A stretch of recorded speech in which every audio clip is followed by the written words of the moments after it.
Hey guys, what's up? It's Omar from Epic Churro, and this is a commentary on Audacious.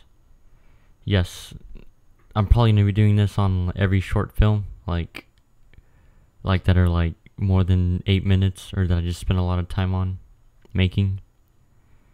And yeah, so here you go. A film by Omar Torres. And I guess a lot of people ask me that, like, this scene's supposed to be funny, like, not like super funny, but it's like it's kind of funny, cause like, you know, it's like a serious film, and then there's this little funny scene at the beginning. So I guess it just like throws some people off when they're watching it. I don't know. Part of the reason, but not totally. Graham and Ashton talking at Casa Torres. Yeah. The fact that I feel like a creep when I do it. I told him to say everything really fast because we were kind of running short on time, or on the time limit of the movie. It had to be like 12 minutes or less. That was the requirement for the contest. But I had it in mind for them to talk really fast whenever I was writing the script. But yeah, in the end it turned out pretty good. At least I think so. Hey, look, a fly just flew from Graham. But oh, look, a little plug right there at the end on the side. Movie mistake. It actually belongs to a LED light that I had shining on Graham. And I actually had to blur out the little beer, the little brands up there on the top left, because I didn't want to run into legal trouble, just in case. Scary! Sorry. And there's like a continuity mistake on like the sodas. Like right there it's like low, and then it gets like even more when on the far out, like right there. Yep, movie mistakes. But we had to shoot Ashton scenes like 2 times, because on the front close-up scenes for Ashton, we like forgot to plug in the mic, so it was all silent, and we had to reshoot all that. She was kind of upset, but it was all my fault. And color correcting this took forever. It took like 2 days, and those chips were cold, and it also was really cold because it was in the fridge. And then we just like, on that plate right there on the left, bottom left, we just like dumped crackers all over it just to make it look dirty, and like salsa and stuff. And there's me sitting down, yeah, and Daniel in the back right there. Oh, and this scene right here, we shot it like 6 times. Every time we shot a take for this scene, Graham would go in the back and cover his ears because he wouldn't like to hear himself talk during playback on the camera. And this is like my Stanley Kubrick shot right here. You can see me on the little bottom right corner in the red shirt, like in the reflection of the sink faucet. I couldn't take it out, so in post-production, so I just left it there. Little Easter egg, I guess. And this was actually the first shot I used. That was the first take of that scene. Turning this idea into a reality. Oh, and I composed this part too. I composed this little song for this scene.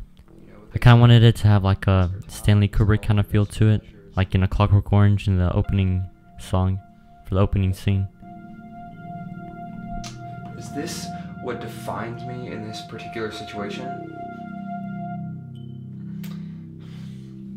Being desperate.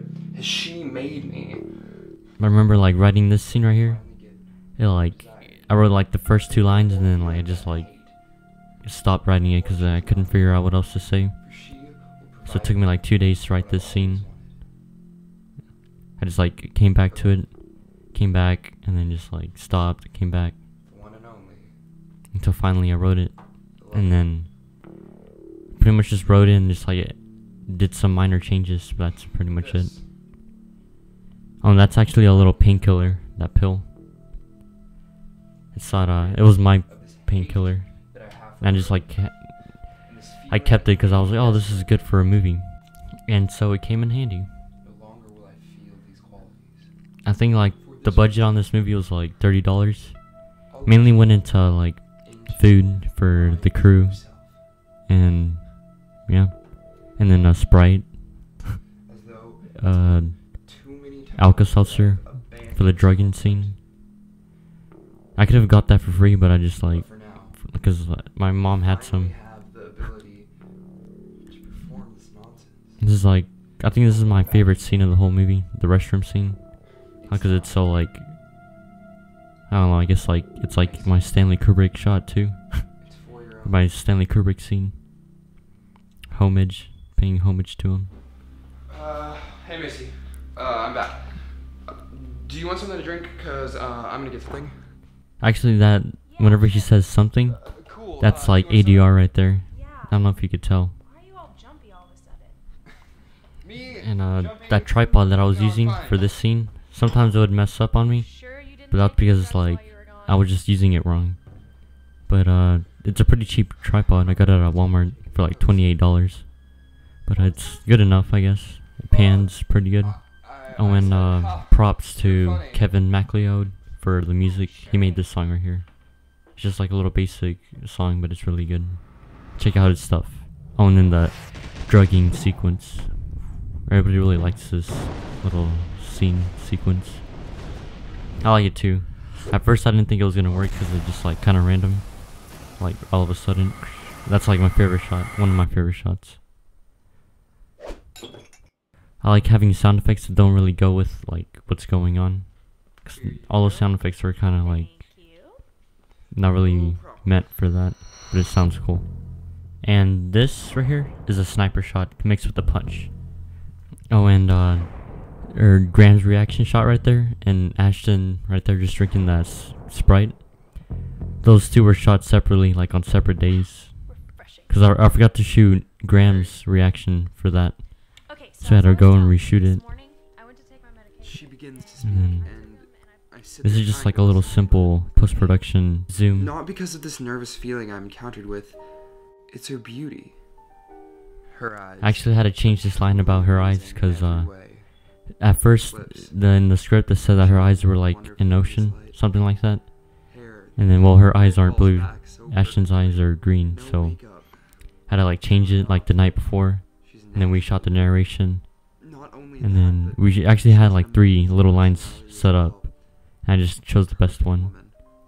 I would finally And then this right here, I shot it on a all this Steadicam, time since the day but it was she pretty dumb lost 'cause, like, her loved one. I didn't really master the Steadicam, and it was like in a really like closed space. So She would finally be mine. I should have just shot it like handheld. So I think it would have came out smoother. Hey, snap But out. anyways, I had to use Snap out. After Effects after Sorry, is that warp stabilizer, I think. Yeah, warp stabilizer, and it still came out pretty shaky. So what do you think I should sucks. Do what? I just wanted to do? shoot Oh this my scene like in gosh, one you weren't take, even just paying like attention. I don't know. I felt like there was too many like I was paying full attention. scenes in the movie that had Sort like of, a lot of not really. cuts in it. You jerk. So I was just like, let me shoot this one take right here. I really didn't want to go with this take right here because there's this other take where like Ashton is like giving herself air with her hand, pretending her hand is a fan, showing that she is having a ecstasy overdose effect. Anyway, I didn't use that take because there was like this long pause in between their conversation. It just felt too weird. Like it was really like awkward. Are you alright? Yeah, I think I got this. Actually, in the script, it just said that like she holds her hand up to her head. But like I read, that was before I read up on ecstasy overdose side effects and stuff. So then like 2 days before we shot this, I just like researched it. So it was kind of irresponsible. And I did all that Foley sound right there myself. And then Ashton's foot just jumps up. You can see the script right there on the sofa, on that shot where Ashton fell. You could also see it in other places. But oh, right there, you saw it right there on the sofa. Right there on the right. Then you can see a fig rig on the left. I don't know, and then now it's gone. Actually, one of the takes for this side shot right here, Graham's mom was in the shot, and we had to like reshoot it.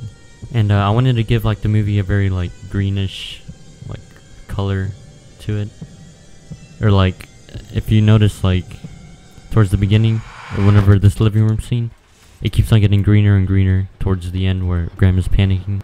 And when we shot this scene, it was like super hot outside, and we parked the car in the middle of a field, so it was like we had to turn off the AC, and there during like the scene. It was like super hot. And when we got done, we just like quickly turned on the car and like turn on the AC really high. That's all I ask. And we actually shot this like around 8 times. But yeah, I guess because me being a perfectionist, I just wanted like as many takes and actually used the last take, so all those takes actually were worth it. And the camera was actually behind the passenger seat, like on the floor. But I couldn't get like Graham's performance like as good, so I just like went up there and shot that. But we only shot like 3 takes of the camera back there. But the last sound that you hear in that little car crash accident, it's actually like a pinball machine. So I did all the makeup effects for this scene right here. It doesn't say in the credits, but I'll put it in the description on YouTube. And then actually on that bruise, I was watching like a few hours before we shot this, I watched a YouTube video on how to make a bruise. And I didn't even watch the whole thing, I watched like half of it. But I guess it came out pretty good. So like in a way, I kind of consider this movie as my American History X. Like at first I considered it as like my Pulp Fiction / American Psycho. But I guess it has those like qualities too. But it's mainly like American History X kinda. Because it's like sad. But Erica, she like the nurse, she never like acted before, and like when I was writing the script, I just like had her in mind. She was like a friend, and I was like, and I told her like, hey, you want to be in my movie? And like I worked with her before, like we shot this, just like I guess like let her get used to it, like to acting and stuff. And yeah, she did really well. And Graham, like I never knew Graham. I just like went up to him and said, hey, you want to be in my movie? Like I've known him, like he did like plays at school and stuff, so that's where I saw him act. And also my theater arts teacher recommended me Graham to like be in my movie. We had to shoot this last scene like super fast because we were running out of time at the hospital, so we just like everything like we did in one take, right here, starting from the where he starts panicking, I guess, once again. And I actually had like a little screen, like a little visual effects screen on that computer on the right. But like I couldn't motion track it that good, so I just like took it out. So it always came out like messed up. And this was shot on a different camera, like on a Sony Handycam, because I wanted like a zoom, and you can't really zoom that good on a DSLR to be like super good and have a good lens. So I just shot it on the Sony Handycam, and it came out like with color correction. It comes out good. I actually didn't plan for like just Audacious, the title, to pop up right there. Like in the script, it just automatically said written, directed. But I guess like the song just felt I should have that there. Written, directed, edited, shot by Omar Torres, starring Ashton Talley and Graham McCain. Mattress, really great song. I had this in mind for the credits whenever I was writing the script. So I made this movie for the Austin Film Festival for the Young Filmmakers competition. And so I wrote it like specifically for 12 minutes long.